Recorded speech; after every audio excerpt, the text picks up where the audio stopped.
you see this push the converter. Weekend. Here's the Coyote Fox.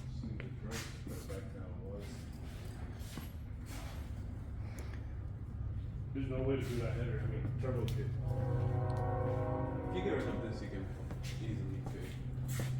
Yeah, just relocate it. Because if you just cut the hard line. These are my Bassani 3-inch pipes. And touches. Yeah, you don't want to see that. You gotta take it to the exhaust shop and get it fixed. Bassani SPF mufflers. Cook's X pipe and Cook's headers.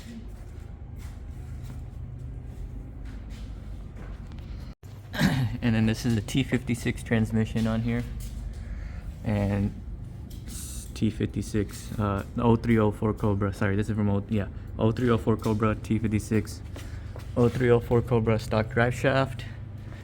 SN90, the 1995 8.8 axle, the whole thing. Swapped it over, and then this flange is from 0304 Cobra.